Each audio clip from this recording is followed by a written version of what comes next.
नमस्कार। देशकाल प्लस में आपका स्वागत है। मैं हूं मुकेश कुमार। दोस्तों, इस समय ये पूरा उपमहाद्वीप, भारतीय उपमहाद्वीप जेन जी के जलजले से गुजर रहा है।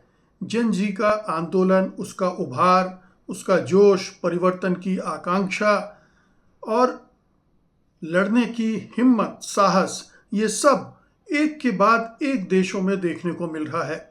हमने श्रीलंका में देखा, बांग्लादेश में देखा, नेपाल में देखा और अब भारत भी उस आंदोलन से, उस उभार से, जेन जी के जज्बे से गुजर रहा है। एक बड़ा आंदोलन उठ खड़ा हुआ है जंतर मंतर में, जो कुछ हमने देखा, और वो आगे क्या मोड़ लेगा ये अभी कहना मुश्किल है। लेकिन जेन जी को अब दबाकर रखा नहीं जा सकता, ये बहुत साफ दिख रहा है। और ये हवा हिंदुस्तान में ही रुकने वाली नहीं है, ये हवा सरहद के पार पाकिस्तान भी पहुंच रही है। वहाँ भी खलबली है। खलबली है, इसका अंदाज़ा आपको हमको उसी समय लग गया था जब जंतर मंतर पर आंदोलन चल रहा था और पाकिस्तान के लोग बहुत ही सकारात्मक ढंग से उस पर रिएक्ट कर रहे थे। तमाम जो पाकिस्तान की जेन जी है वो तारीफ कर रही थी जंतर मंतर पर आंदोलन करने वालों की, उनकी हिम्मत की, एकजुटता की। मीम रील्स वाले अंदाज ने उन्हें प्रभावित किया। एक इंस्टाग्राम यूज़र शांजा ने लिखा, इतना आसान था एक दूसरे से नफरत करना, लेकिन अब मैं फ़ैन बन रही हूँ। ये साहस कहाँ से लाते हो? Mad respect guys, mad respect. ये एक भावनाओं का उबाल पाकिस्तान में देखा गया। कई लोगों ने कहा कि सीमाओं और पुरानी दुश्मनी के बावजूद वे भारतीय युवाओं की नाराज़गी, जोक्स और संघर्ष को समझते हैं। एक युवा ने कहा कि भारतीय छात्र पुलिस के डर के बिना खड़े रहे, जैसे एफआईआर की धमकी पर कहा कर लो, जो बदलाव लाता है। कुछ ने कहा कि अगर मौका मिले तो वे भी जंतर मंतर पहुंच जाते। उनके अंदर एक ईर्ष्या भी उमड़ रही थी। वो तुलना भी कर रहे थे भारत और पाकिस्तान की।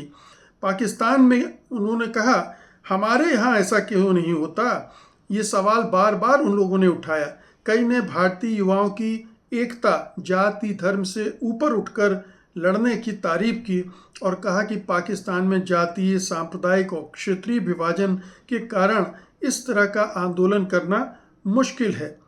बहुत सारे युवा ये महसूस कर रहे थे कि पाकिस्तान में भी इस तरह का आंदोलन होना चाहिए। कुछ ने कहा कि अगर मौका मिले तो हम भी सड़कों पर ऐसे ही उतरें। और उन्होंने कहा कि जंतर मंतर का आंदोलन कूल है, ज़्यादा सीरियस नहीं दिखता है।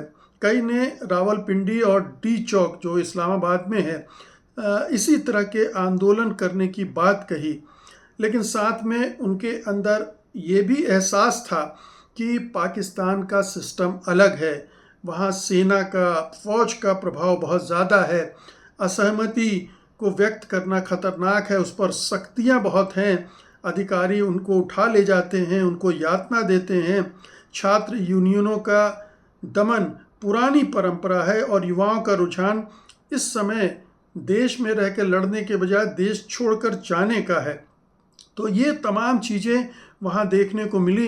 कुछ बड़े इंटरेस्टिंग कमेंट भी आए, जैसे एक बिलाल हसन माई स्टेप्स की, इनका ट्विटर हैंडल है, वो लिखते हैं कि मुझे पता है नफ़रत फैलाई गई है, लेकिन हम हर साइन, हर पोस्टर, हर इनसाइड जोक समझते हैं।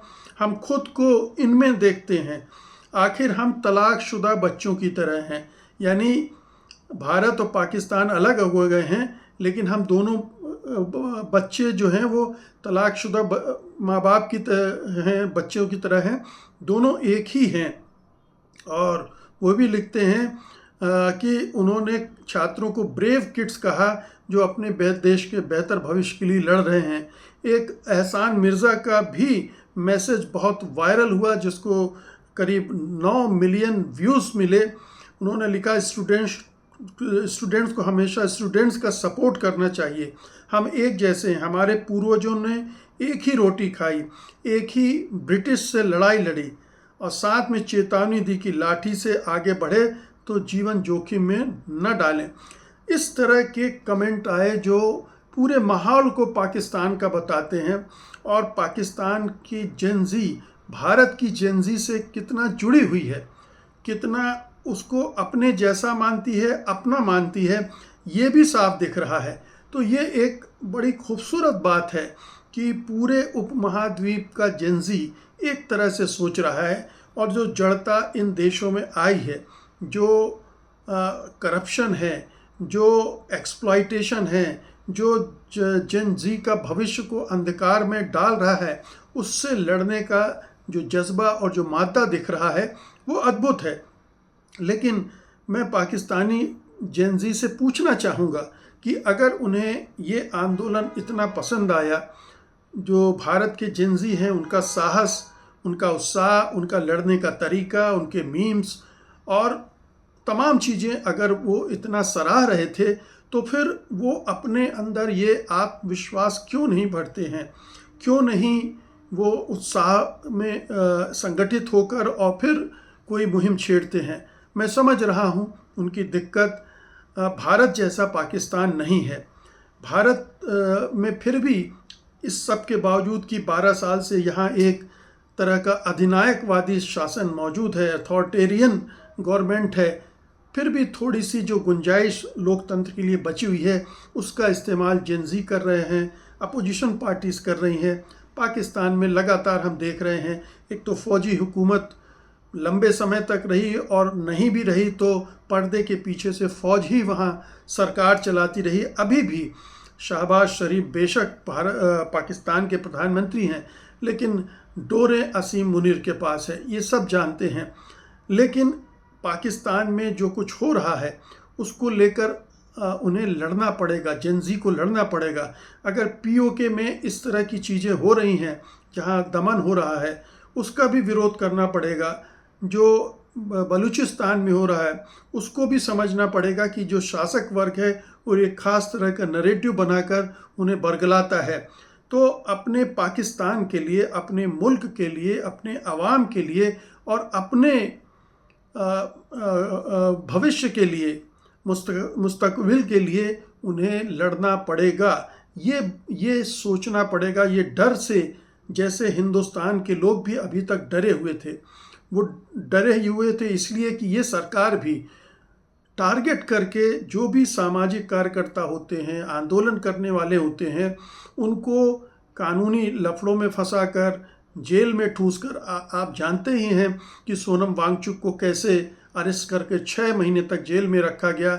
और भीमा कोरेगांव के नाम पर तो 1 दर्जन से ज़्यादा जाने माने सामाजिक कार्यकर्ताओं, बुद्धिजीवियों को जेल में सालों साल रखा गया। तो ये तो यहाँ कम नहीं है। लेकिन इन तमाम चीज़ों के बावजूद, इन तमाम डरों के बावजूद आपको लड़ना पड़ता है, जान को जोखिम में डालना पड़ता है, क्योंकि आप अपनी आज़ादी चाहते हैं।